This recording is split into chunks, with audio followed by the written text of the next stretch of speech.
नमस्कार मित्रांनो, आपले टिप कॉर्नर या युट्यूब चॅनलवर तुमचे मनापासून स्वागत आहे.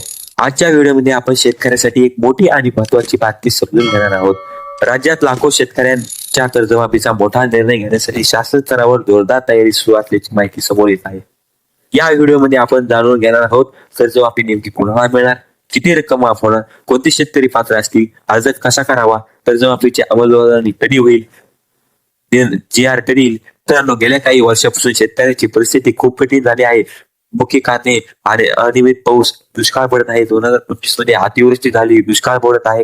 काही जिल्ह्यामध्ये पिकाचे नुकसान होत आहे. बाजार बाजार आज कमी दर मिळत आहे. खत आणि बियाणाचे भाव गगनाला भिडले आहेत. अनेक शेतकऱ्यांनी बँकेकडून पीक कर्ज घेतले आहे. सहकारी संस्थांकडून कर्ज घेतले आहे. खाजगी सावकाराकडून कर्ज घेतले आहे. पण उत्पन्न कमी असल्यामुळे कर्ज फेडणे त्याला कठीण झाले आहे. त्यामुळे कर्जमाफीची मागणी जोर धरत आहे. शासनाच्या माहितीनुसार शासन स्तरावर राज्यातील एकूण कर्ज जिल्हानिहाय कर्जाचा तपशील लहान व अल्पउधारक शेतकऱ्यांची यादी शासनाने बँकेकडून डेटा मागवला आहे. जिल्हाधिकाऱ्यांना अहवाल सादर करण्याचे आदेश दिले आहे. आर्थिक भार किती येईल याचा अंदाज घेतला जात आहे. अंदाजे लाखो शेतकऱ्यांना या योजनेचा फायदा होऊ शकतो.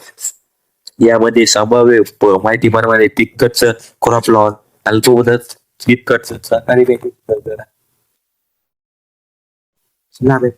संभाव्य मर्यादा 1.5 ते 2 लाख रुपयापर्यंत असू शकते. ठराविक तारखेपासून घेतलेले कर्ज, थकीत कर्ज असलेले शेतकरी पात्रता यामध्ये नेमकी काय असायची? संभाव्य पात्रता: लहान व अल्पउधारक शेतकरी, नियमित शेती करणारे शेतकरी, बँक किंवा सहकारी संस्थेचे कर्ज घेतलेले, थकीत कर्ज असलेले खाते ज्यांना फायदा मिळू शकतो.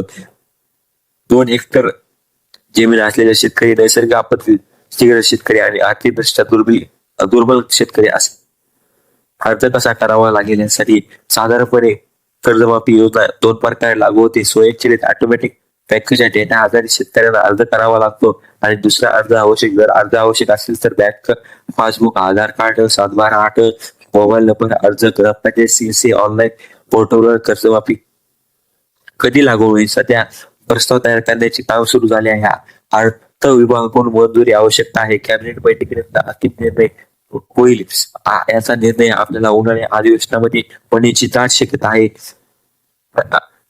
अजून कोणतेही GR किंवा काही आले नाही. अधिकृत GR, शासनाची वेबसाईट, बँकेची माहिती यावर विश्वास ठेवा. महत्वाची माहिती मित्रांनो, सध्या ही तयारी आणि चर्चा सुरू आहे. अंतिम निर्णय शासनाकडून GR आल्यावर त्याचे कोणालाही पैसे देऊ नका. दलालापासून सावध राहा. जर तुम्हाला ही माहिती उपयोगी वाटली असेल तर व्हिडिओला लाईक करा, कमेंट करा आणि कमेंट मध्ये तुमचा जिल्हा लिहा. आपल्या शेतकरी बांधवांना शेअर करा आणि अशा सरकारी योजना व शेती तरी अपडेटसाठी टिप कॉर्नर चॅनलला सबस्क्राईब करायला विसरू नका. धन्यवाद. जय जवान, जय किसान.